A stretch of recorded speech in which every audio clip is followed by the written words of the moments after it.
no matter how stubborn you are, reality is more stubborn. You can't move it. And his wife says, if you come home drunk one more time, I'm divorcing you. The number one priority is to make sure the children are safe. Accept the fact that by choosing to protect my kids, I chose to be the topic of gossip. This is called a struggle. This is the real struggle. When a father who berated you your whole life, right, who was physically violent to you, who sexually molested you. Has a parent a right to use a Kabbalah Zericha card?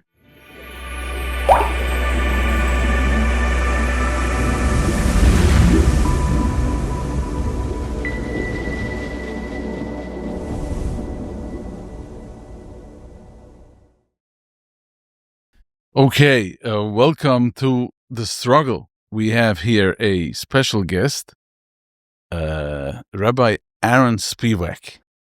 Rabbi Aron Spivak is a rabbi here in Wesley Hills, New York, and Kehillas Bais Yehuda. Am I correct? You're correct, yes. Kehillas Bais Yehuda, right? People know it as KBY. KBY, right. KBY, very famous here in Wesley Hills, New York, very successful Kehillah. And we will explore today. We're going to talk about life. We're going to talk about struggles. We're going to talk about everything. Rabbi Spivak wears three hats in his life. One is he is a rabbi, and the second one is he is a therapist, helping people in the field of mental health. And the third one, he is a human being. And we would like to explore and hear his view on all three of them. So let's jump right into it. Okay, well, first of all, I just want to say thank you for inviting me, and I look forward to our discussion today. And I'm sure that we'll get a lot from it, and I hope that the viewers and listeners gain from what we have to say as well. We're here at The Struggle, right? Going through my own struggle. It was a very lonely and isolated affair. And, I wish I could say that there was that one teacher, that one Rabbi who got it and understood. Would pat you on the back and say, I have your back or something. Right. But there was no communication. And that's what I feel also that's missing in the schools. I mean, bigger schools are like factories now. But there's so much problems that children go through alone, or whatever the problems is. Every child has their own struggles. And nobody even notices it, and they just grow up by themselves. And maybe if you're lucky in yeshiva or in later years, and some people I spoke to, and they didn't have it in yeshiva either. They have nobody that went through in 20 years of their lives had some sort of impact or connection to them. Yeah, you read online all these inspirational stories about that one teacher. Yeah. Who found that one kid that all the other teachers dismissed and saw something and got it and understood they just needed it. And if there are kids who had that experience, they're very fortunate. Yeah. But not all of us do. Right. You moved on to, what was the next step? I went for my degree in mental health counseling. That was the first step. And then I did my early work under supervision, my clinical hours to get my license. So I got my degree, and I really devoted myself to my therapy practice. And I made a decision to practice something called surrender and acceptance. It's a very powerful thing about surrendering. What is? Tell me a little bit more about what you're saying about surrender, and this is probably in your life. It has to do with the minna and betuchen, and you surrender. You become at peace, and there's no chasing. It's more of attracting versus chasing. Correct? Yeah. So explain me a little bit more. What got you into the surrender? Sure. So this is something I wish I could say I do in all areas of my life. I try. But there is this psychological concept called acceptance, which is identified as the final stage of grief. It's also a very powerful tool in many different psychotherapies. And the concept of acceptance, ironically, means you let go of the struggle, the struggle with reality. Okay.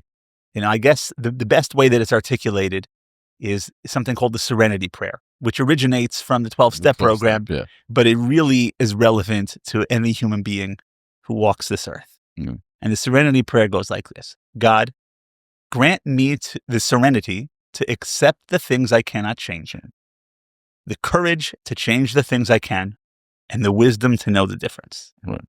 Wow. Yeah, it's like the powerful stuff. Very, very powerful. And it has so many ramifications. And what that means, in essence, is that if there's something in your life that you don't like and is unacceptable, but it's a reality that's not going to change. Can't change it. You need to come to peace with it. Make space for it. Allow it in. And accept it. And accept that this is the reality, and accept the pain that comes with it. Right? That's a big piece that can't be left out. Right. Accept the truth of it, and accept the pain and the struggle that comes with it. Instead of being in denial, trying to insist that it's not true. Or fight it. What? Or fight it. Right.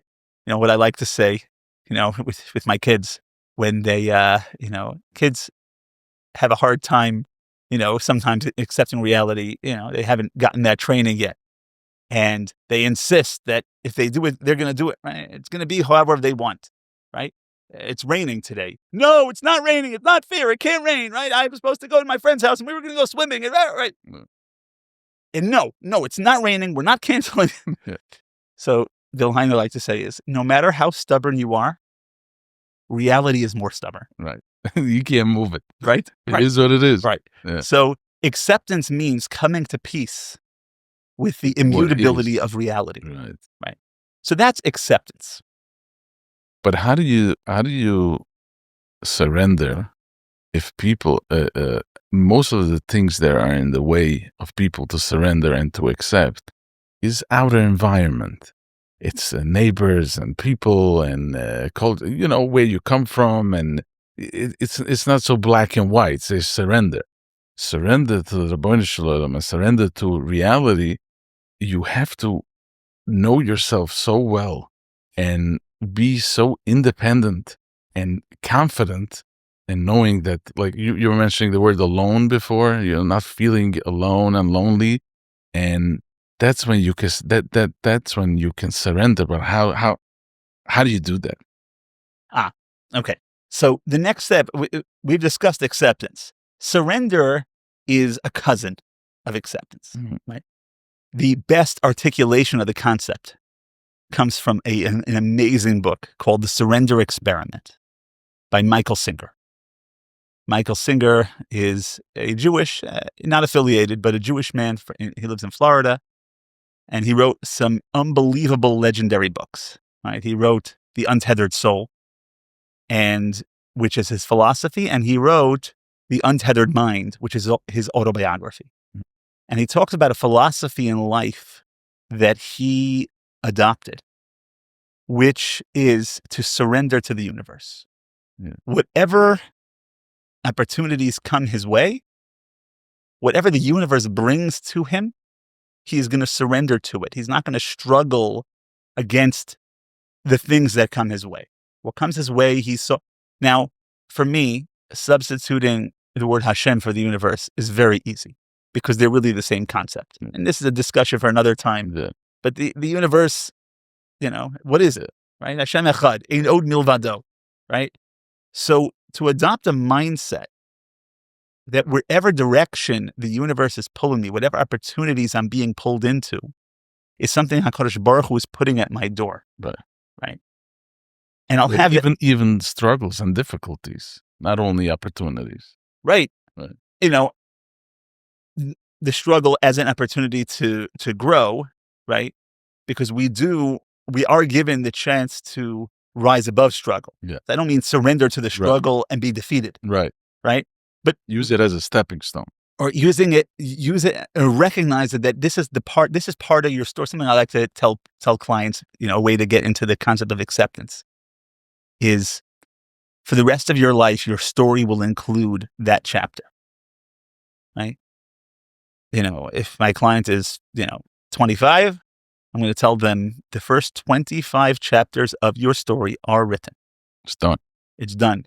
And in the end, right, there will be no unwriting of those chapters. Right? Accept that. Right? Whatever pain, suffering, or parts of your life that you that you don't like, accept it and learn from it. that you want to run away and hide from, Right. it's part of your story, Yeah. right? Embrace it. So surrender is recognizing that you're not randomly floating through chaos, Right. right? You're part of something big, and whatever is coming to your door, right? It's an opportunity. Yeah, it's an opportunity that HaKadosh Baruch Hu is presenting to you, right? The Mishnah says, "Batel ritzoncha mipnei ritzono," Yeah. right? Nullify your own. What does that mean? Nullify your will, right? It means blend into the bigger world that you're part of. Let yourself be part of that network of godliness, Right. and then surrender is the natural outcome of that. Right. Beautiful. Now let's go back to the Rabbonis that you came into KBY. What is a rabbi? I mean, first of all, there's a few levels of rabbis. There is Hasidic rabbis, there is Tibul rabbis, big Kehillah rabbis, and then there are rabbis that have a board, and the rabbi is on payroll, and the rabbi needs to answer to the board. But when it comes to Halacha, what is the rabbi doesn't need to answer? You are, which position are you, Rabbi?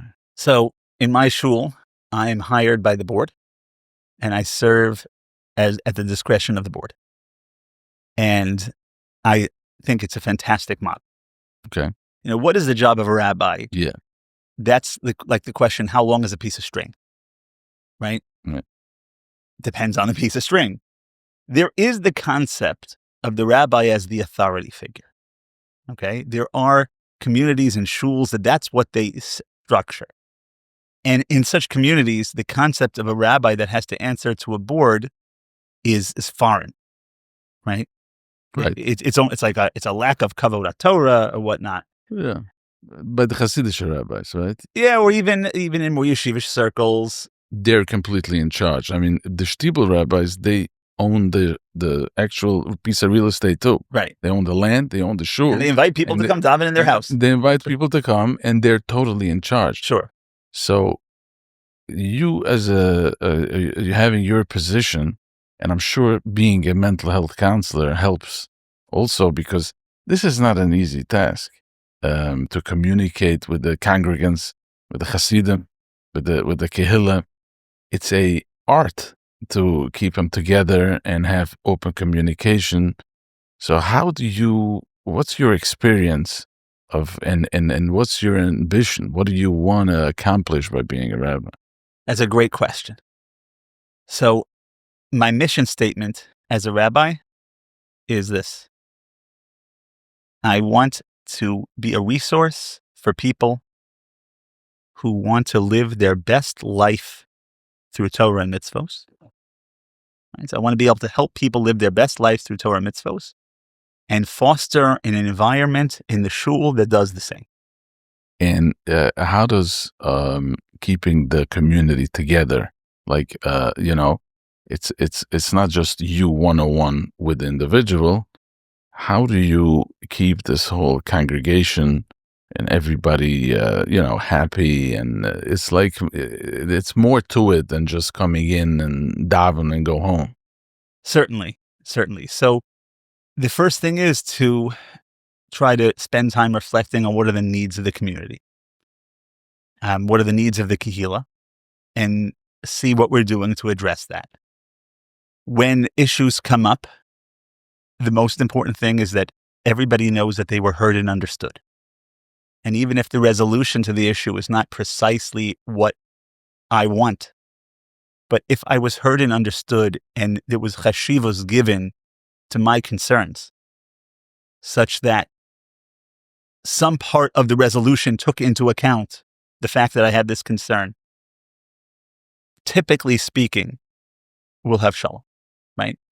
When you have, axiomatically, when you get together with a group, you sacrifice some amount of control over what's going to be. Right? People are so you're not going to have a situation where everybody wants the same thing. Right? That's not really doable. Right? So what do I really want? What's my expectation? That everyone's going to agree to do what I want? My expectation is that I matter and that my concerns matter and that I'm part of this. Where does belonging come into this? Do people have this feeling of they want to be part of something? And So I can answer that from a psychological perspective. It's pretty technical. Or we can talk from a place of ruchnius, right? I'll start with the technical. Yeah. Okay. Belonging is one of the most deep-seated needs that a person has. A human being. Yeah. Yeah. Yeah. Because we were talking about loneliness before. Is now the question. I had a professor who said that that if you boil down everyone's fears and anxieties and you took it to its furthest point, they all come down to, I'm going to die alone under a bridge. Right? Every fear, every anxiety gets to that. It ends up with loneliness. Yeah. So why is that? Why is that our greatest fear? So that's the struggle that I want to get to, is that people will look away if they're unhappy, and people will not step up, and they'll not say things for the sake of belonging. So it's very complicated when a bunch of people get together and everybody's there for a different reason. You see, where I'm coming to is that it's a struggle. Is if a person has a self-esteem and knows who that person is, if that person also struggles with that belonging and loneliness and stuff like that. So definitely, we're wired that way. Think about this. Let's go back 1,000 years, 2,000 years, right? Yeah. 3,000 years, right? Before any modern technology. You're living on your own, alone. Yeah. Okay? No community, no one to trade stuff with, nobody, right? What would it take for you to survive? You need to be able to find your food, right? Prepare your food. Yeah. Create, grow crops, create clothing, build your shelter, maintain your shelter, defend yourself from attacks from animals and other people. The amount of functioning, right? The amount that it would take to survive is more than any person could do. Nobody could be the hunter, the farmer, the guard, the cook, the weaver, right? The baker. Nobody has the capacity to do all of this for themselves. Right. The only survival for people was to be in a group, to be in a pack. Right. People who were excommunicated from a group and banished to live on their own did not survive. Okay? It's not possible. This is a punishment that has been used for generations, sure. Right? And it's still used. Yeah. Yeah. Of course. See, nowadays it's not, nowadays you can work a job and earn a salary and order whatever you need on Amazon. Right? From your home. Right. And even before Amazon, you can purchase everything commercially available. That wasn't always the case. Right. You had to be part of a group. But it's still a pandemic. I mean, this loneliness, people are like... So it became, because our survival was dependent on being part of a group, right? So it became wired into us that being separated from a group is death. Right? It's interesting. Chazal say that if you embarrass somebody, it's like you're killing them. Yeah. Why? Because what do we fear? Shame and embarrassment.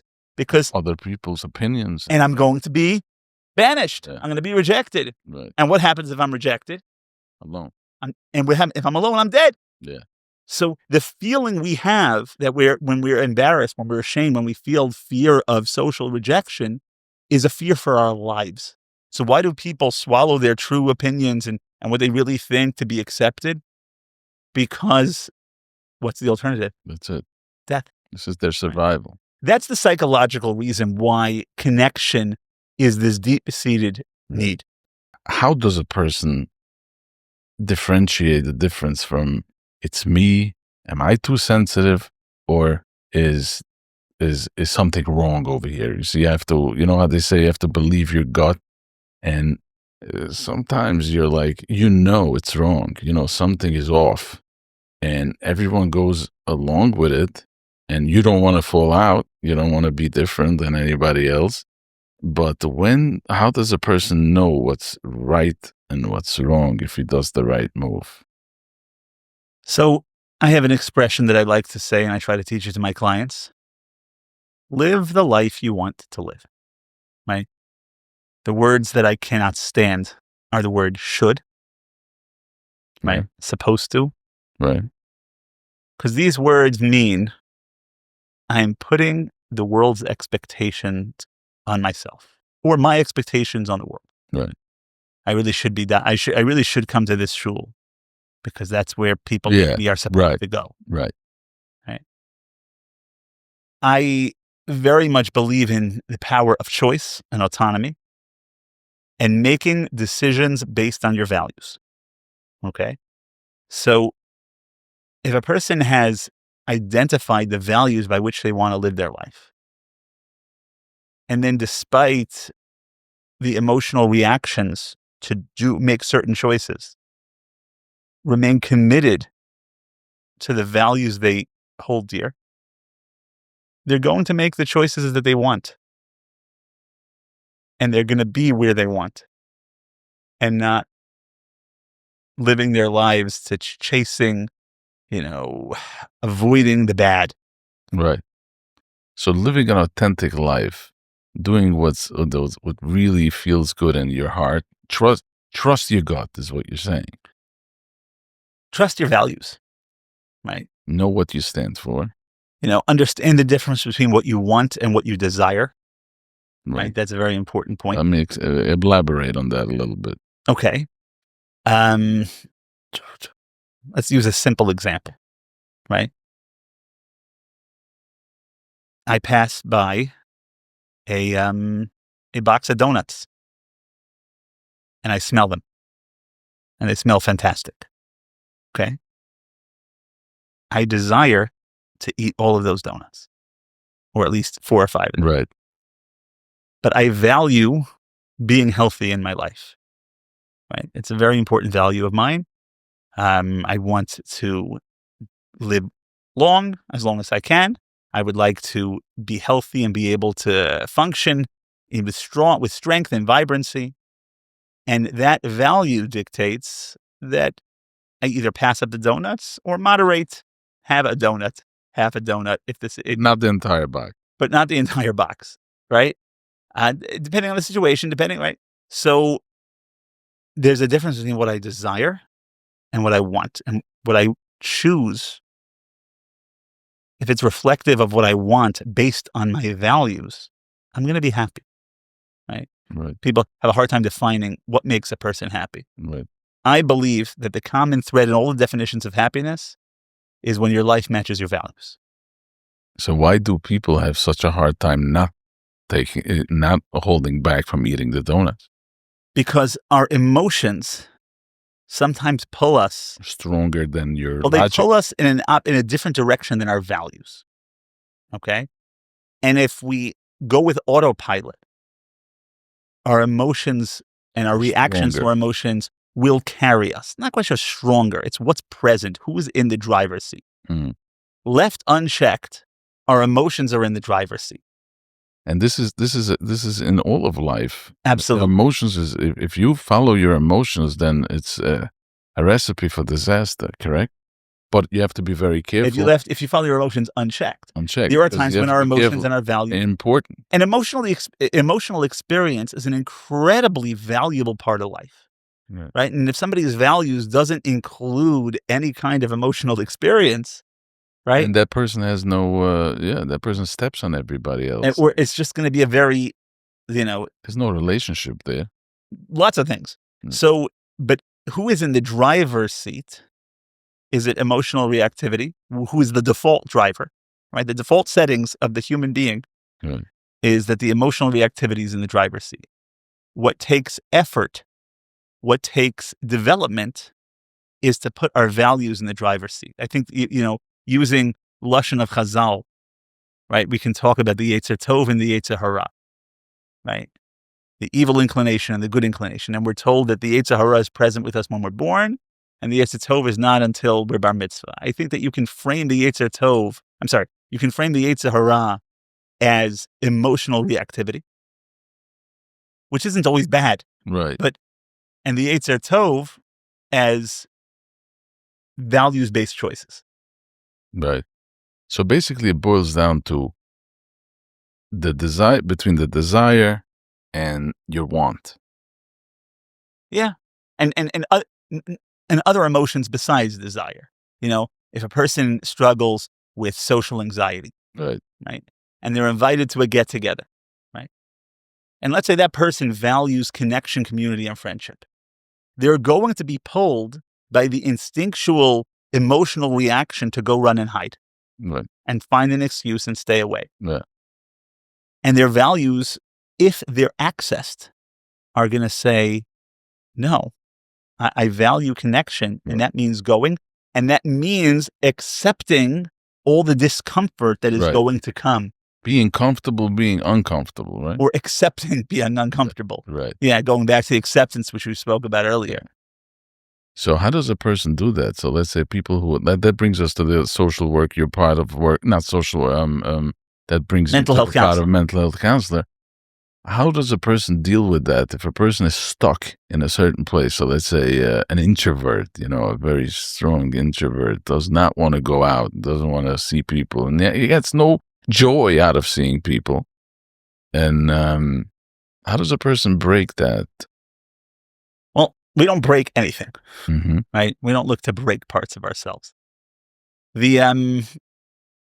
When a person finds that their emotional reactivity is pulling them away from their values, right? We're not looking to break emotional reactivity. We're looking to strengthen our values and strengthen our tolerance To for certain negative things emotion. that's holding you back. Right. Specifically negative emotion. That starts very often with a therapeutic alliance, with support, right? When we're suffering, when we're in the struggle, right? It's very important that somebody witness our struggle, right? Very important element. So whether it's a friend, whether it's a mentor, whether it's a parent, whether it's somebody, a therapist, somebody supportive in my life. So what you're saying is that this is for everybody who's listening. Whoever is in a struggle should not struggle alone. Should go and find a person, help, a therapist, a mental health counselor, whatever, and you should go and talk to somebody. That's what you're saying? Whoever is suffering alone does not have to. Whoever is suffering alone can seek out the help and the support that will ease the pain of their struggle.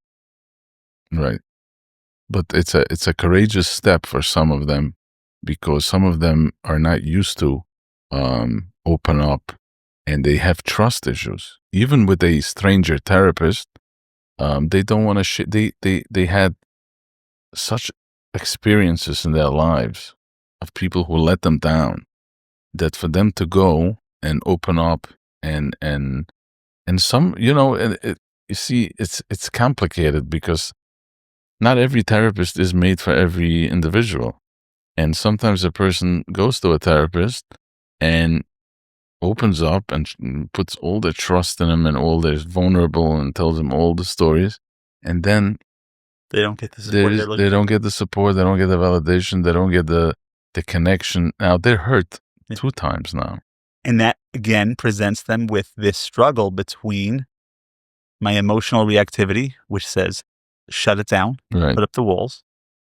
And if the person has adopted a value that I'm worthy of seeking support, I'm worthy of being supported. Right. So a person like that should know that if one didn't work, never stop trying. Don't don't throw in the towel.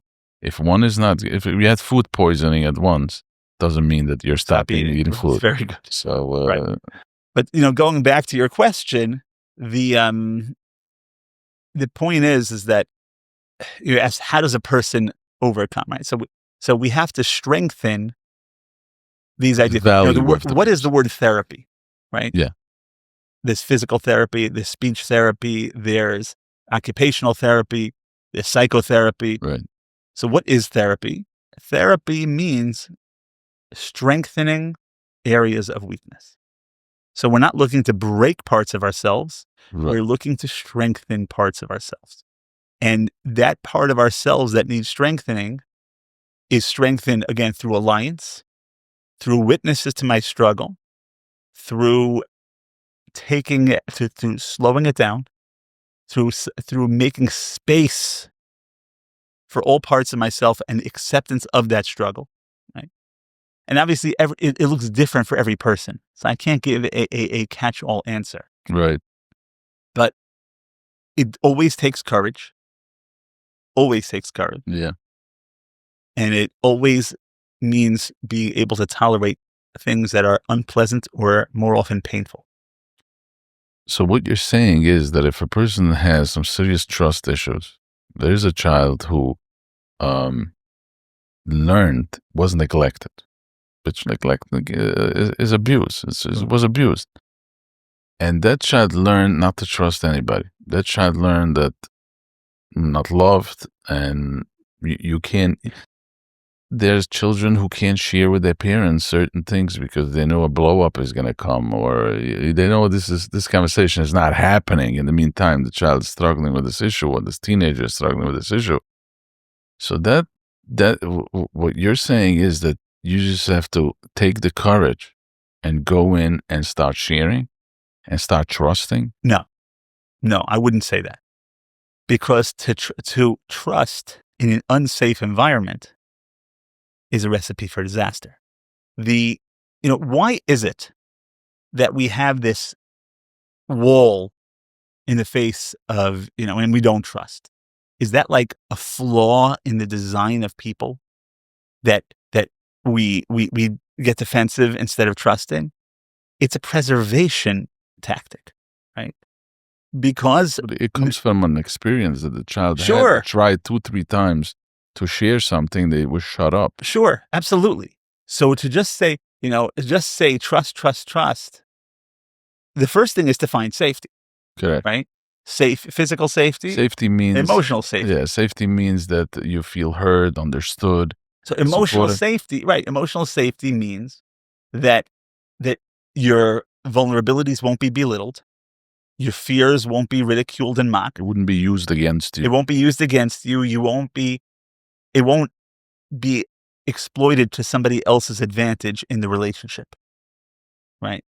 It means a lot of things, but experiencing safety is a key to developing trust. Nobody's going to develop trust if they don't experience safety. Right. Being able to feel safe in a safe environment takes time as well. Sometimes one of the most fundamental parts of the therapist-client relationship is just giving the client a space to feel safe. Correct. Right?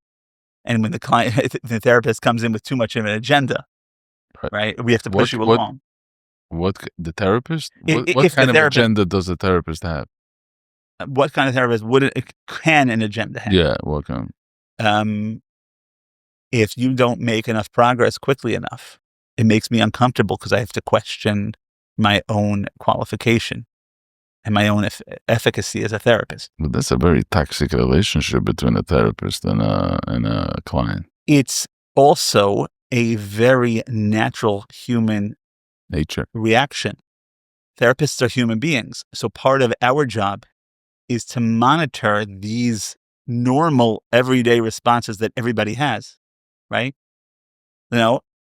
If I want to be the greatest therapist, I want to be the therapist that everybody comes into and just does well. And therefore I'll be sought after, and therefore I'll be accepted. Right. I won't be rejected. Right. And if you're continuing to struggle, right? It reflects So on it makes you. me uncomfortable. Right. It's not even such a conscious thing. Right. I'm uncomfortable with it. So very subtly, I might try to diminish your struggle. Right. Mm-hmm. Now, that's not a bad therapist. That's a human therapist. Right. And it's the responsibility of the therapist to monitor this and make sure that they're present in the needs of the client and putting their needs on the side. Wow. Right. It's part of the job. Right. part of the training, hopefully. Right. So as a Part of therapist, supervision. right. As a therapist, what in your experience, you're speaking to a lot of people in the community. What is your take on what you see these today, these youngsters about alcohol and addictions and all this stuff? So alcohol and addictions is not something new. And, nowadays there may be greater awareness of it, but alcoholism has always been around in the frum world. I mean, when you say always, how many years?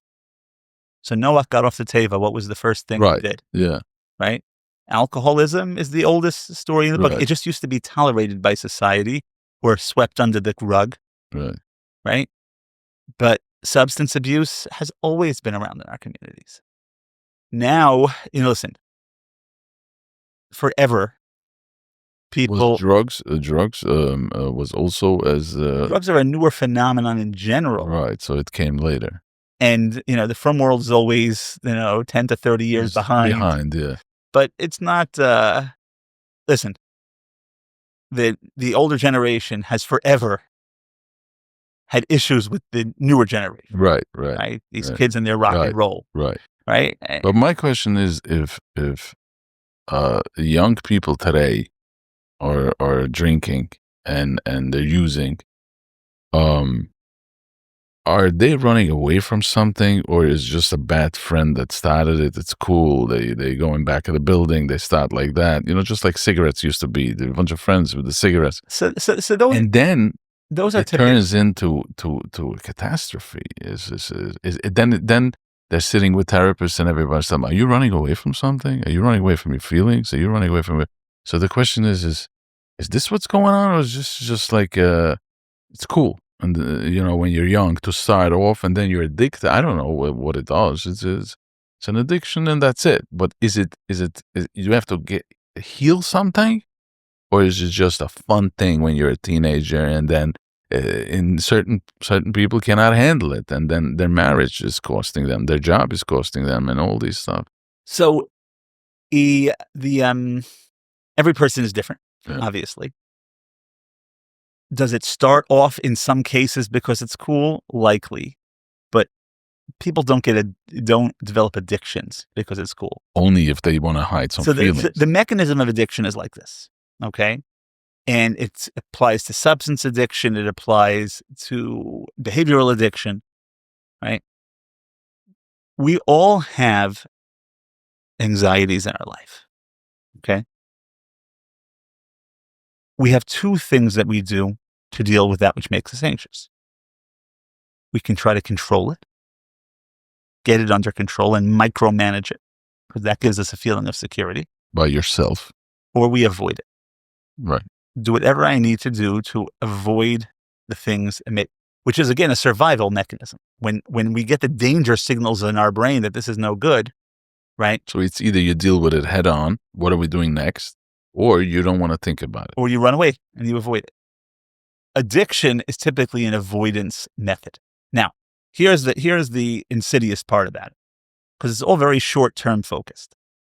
When it comes, right, so we all have our go-to avoidance tactics. For some people, it's food. For some people, it's alcohol. For some people, it's gambling. For some people, it's learning. For some people, it's finding criticism in everybody else. Now, these avoidance tactics are excellent at keeping us away from that which makes us anxious in the short term.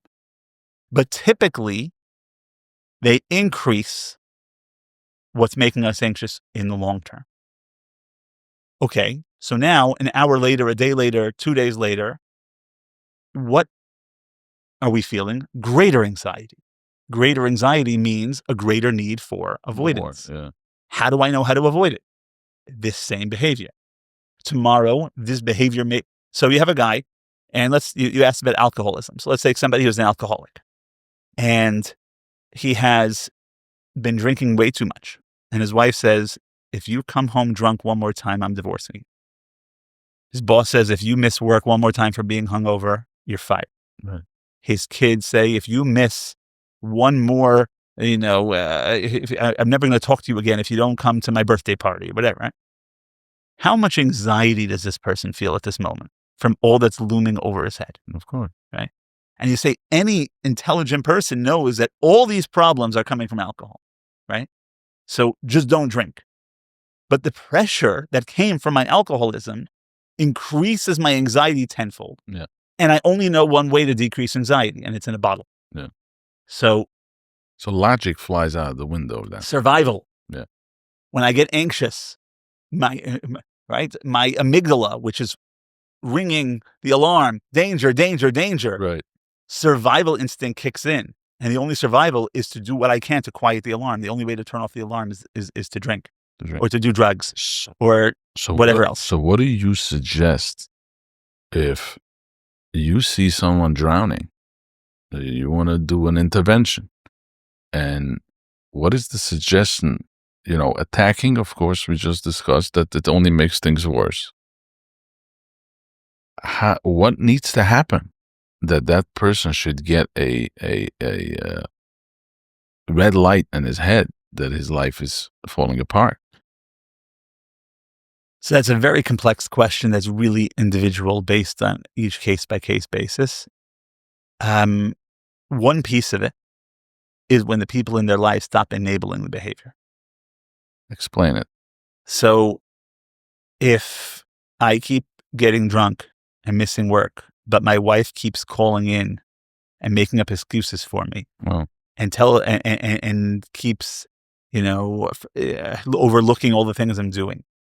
And, even goes into my work computer and answers all my emails for me and runs into the office or the people in my life are running around to make sure I don't suffer the consequences of my addiction.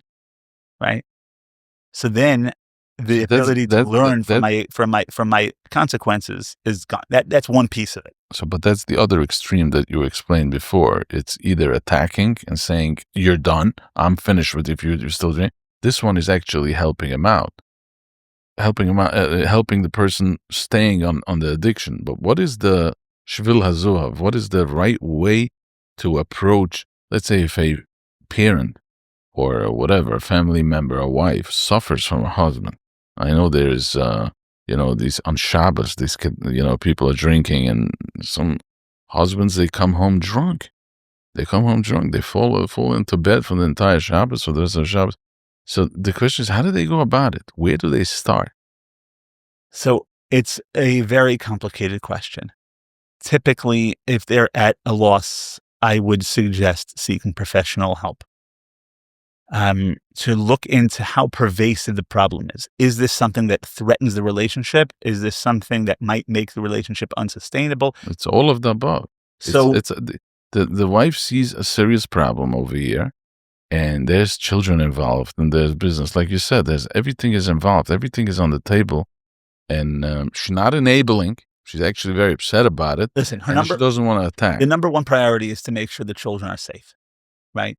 If the father is coming home drunk from Kiddush and acting in ways violent or unpredictable or nasty, right? Saying or doing hurtful things, right? So a parent's number one job is to protect the children.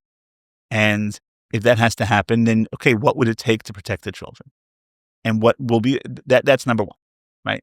Once that's not an issue anymore. Now, but that also takes tremendous courage. It's easier said than done. Of course. You see, the problem is that's where we want to get, this is called a struggle. This is the real struggle. Because that mother of this child has a bunch of sister-in-laws and a whole family and a whole image to protect. And she wants to make this beautiful family. And nobody knows what's going on in these four doors. Now, it's easy. Protect the kids, go call somebody. First of all, she'll pay consequences for that. And second of all, she doesn't want to wash her dirty laundry on the street. She wants to hide it. And I'm going to ask you though, protecting the kids, is that an emotional reactive thing to do or a values-based choice to do? It's a values-based choice. Protecting your image and from your sisters-in-law. Of course. Is that emotionally reactive or values-based? Oh, it's emotionally reactive. So here we are. So how does a person It all build themselves up to the point to differentiate between emotional reaction and a value-based reaction? It's very smart. This is if someone can adopt this tool, value, emotion, it's very good for a diet also, like you said before. Value or emotion, what's more important for you? But this is easier said than done. It comes with such baggage. It comes with such, because that person literally needs to change from inside out to have that idea, to walk the streets and say, I walk the streets with my values, and I will protect my values, and I will do what's right. And that is in a perfect world. And I accept the negative experience that comes with choosing my values. That I can change. Right. I accept the fact that by choosing to protect my kids, I chose to be the topic of gossip in the street. And so be it. And I accept the pain that comes with being the topic. Not so be it. I accept it. So be it is like to belittle it. Right. You don't have to belittle it. I accept that I am in agony. Right. I chose agony for the value of protecting my kids. Is there a place where the Rabbi Shalom comes into this? Because if you understand there's Einoid Milvada, and if you understand that the Rabbi Shalom runs this place, and only he runs this place, then you build up your value becomes important to you. You're not looking at it from a point of view of image and what other people are going to say. It doesn't matter, because these people who you're hiding from are also protecting they're in the same boat as you, and all of you running around with anxiety. So when you bring in the Rabban Shalom to this, and you understand that this is the Rabban Shalom behind it, and if this is my journey in life, I will stand up for my values, and I will do what I have to do. It's either protecting the children, protecting yourself, making this phone call, and actually not trying to destroy what you have, just helping, like we said before, growing from it, learning from it, and maybe helping the other person in the meantime as well. Of course, there's a place, the Ribbon Shalom. The person who trusts Hashem. Trust is an experience. Trust is an emotional experience. A person who develops real trust in Hashem. Trust in Hashem does not mean that he'll do what I want. It means I trust whatever happens, that I am being carried and being taken care of. Right. Right. I always give the mashal that, some of my kids are real backseat drivers from the time they're really little. And I have to take my kid to school. And he says, Abba, aren't you supposed to turn right over there? Right? Is he trusting me? No. And trust doesn't mean that, okay, I trust my Abba will turn right. Trust means I trust that my Abba is going to bring me to wherever I need to get, which might be school, which might be the doctor. It might be somewhere else. I know he has my back. I'm in his hands. I don't have to worry about where I'm going. Right? So, of course, the bitachon in Hashem gives us the strength to be able to accept the struggle, right? Because the struggle is all the anxieties come down to one thing. Here's the way it's supposed to be, and here's the way it is, and they don't line up. Right. So where do we put most of our energy? Into the way it is and try to schlep it to what's supposed to be. Right. And like we said earlier, reality is really, really stubborn. It's very stubborn. So instead of schlepping reality into the way it's supposed to be, how about we say, take this supposed to be and let it go. There is no supposed to be. Right. Surrender. I'm here. Hashem will carry me where I'm supposed to be. Because in reality, nobody can help you anyway. You can only help yourself. And you just help people. You could just have a person guiding you, holding you for a while, but you have to do this yourself. Yeah. And we can have people who support us. Yeah. And make space for us. Yeah. And validate and understand. But the real work comes knowing that there is a Rabbi Shalom and you're here for a reason, and you have a job over here, and you have to do it, and you have to stand for your values, like you said before. So you asked before, how does a person get to this point where they're making values-based choices? Right. It starts with being consciously aware of your values. Right. Okay. That's number one. How many people can tell you what their values in life are? Yeah. Right. And it's an ongoing process to take inventory of our values, because our values do not stay the same Right. from the time we're bar mitzvah or bas mitzvah until, Right. until the struggle is over. Right. Right. Our values, I know my values today aren't the same as they were 10 Right. years ago. Right. Right. So taking constant inventory and stock, what are my values?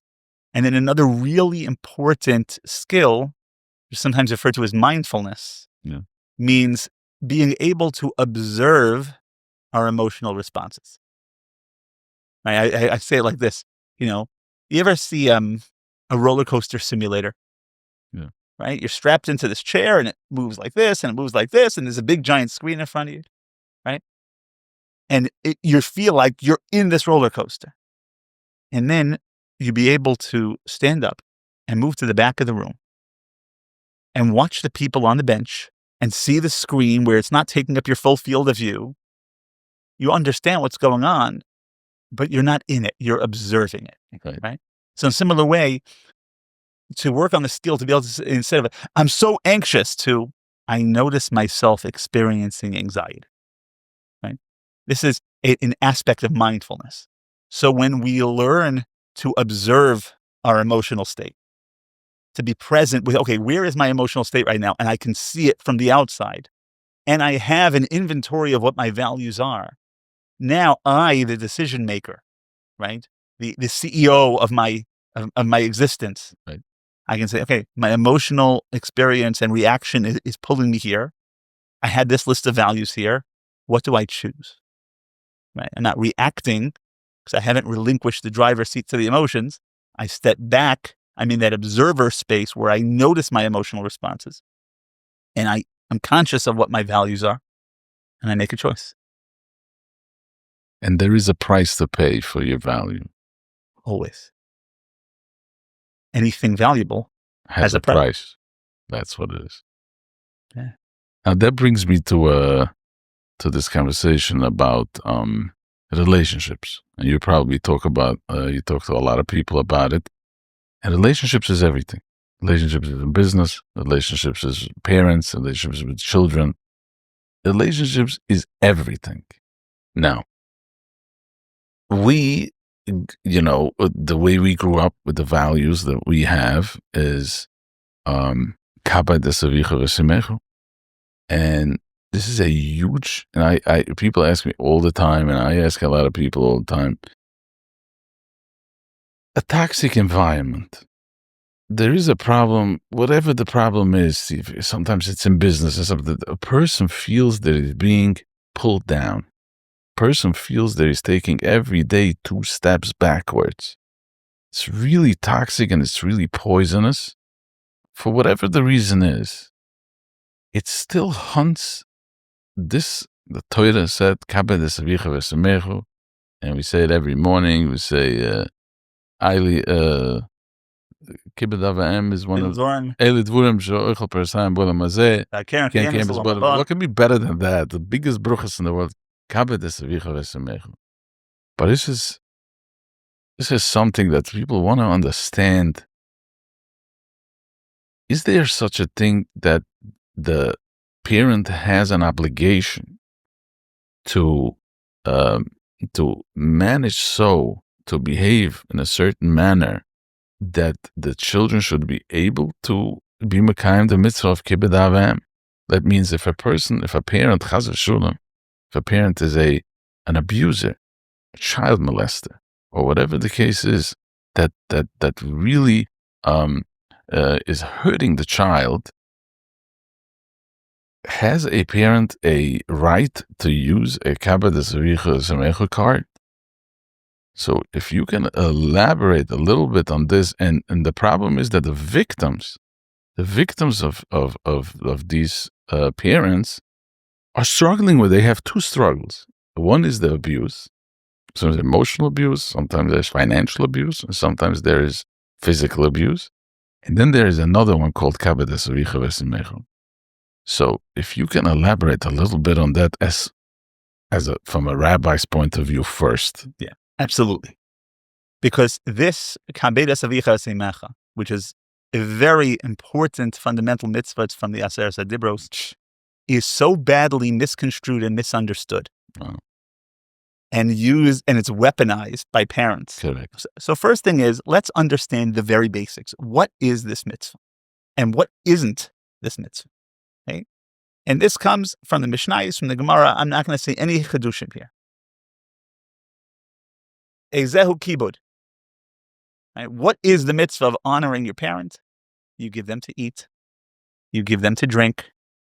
Right? You take care of their needs. You honor them.